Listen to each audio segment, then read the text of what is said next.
Michelle Dittmer here from the Canadian Gap Year Association, reminding you to subscribe if you're finding these tips helpful. We don't want you to miss any of our amazing content that comes out, so subscribe to our YouTube channel and get all of those updates and make sure you're not missing out on anything. Today is an extra special message to parents. It is so fascinating working with families and seeing the commonalities that come up with parental concerns about a gap year. And this is specifically for people who are strongly considering or committed to a gap year. They come into three buckets.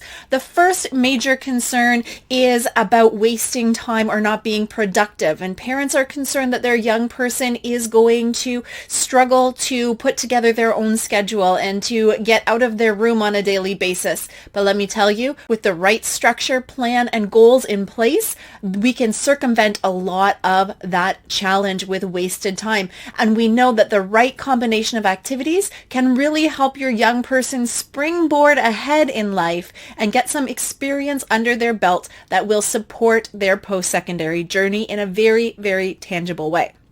The second concern that comes up is all about finances, whether the gap year is going to be too expensive or it's going to cost a lot of money, or that the young person is going to work and they're going to get a taste of earning money and then never want to go back to school. And I can bust both of these concerns. The first is that gap years come in all budgets, everything from earning money to spending money. It's just finding the right activities and finding a creative way to make the budget that you have help you in achieving the goals that you set for yourself. So if you need support with that, don't hesitate to reach out to us. We want you to have the best gap year for your young person possible. And earning money to not want to go back to school, it's absolutely not true in 95% of the cases. Really what happens is they realize the value of money in a completely different way. They have no trouble spending your money, but once they realize that that pair of jeans is going to cost them 10 hours of work at minimum wage, they start to see things a little bit differently and value money in a different way. So that first paycheck, for sure, they're going to blow on something, but after that, they'll start to see the value. For the most part, there are always exceptions in the money that is coming and going in their life. And the third major concern is that their young person is going to be lonely or socially isolated. Now, we hear this in many cases, especially since the pandemic, but this is something that you can do if you are intentionally planning your activities to build in socially productive activities.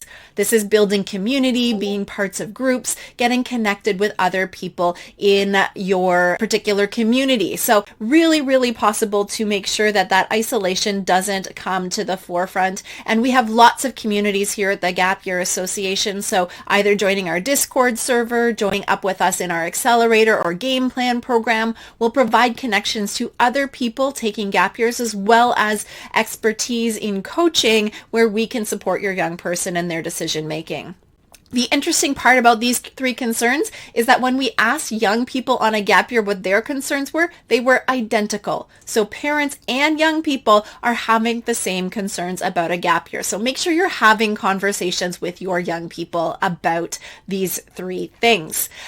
We also know that parents need support too. So coming in 2023, 2024, we are building a parent support group. So make sure you're on our email list, cangap.ca/subscribe to get the information when that comes available. If you want more details on this, jump into our full podcast episode. We would love to share more with you. And again, don't forget to subscribe. Take care.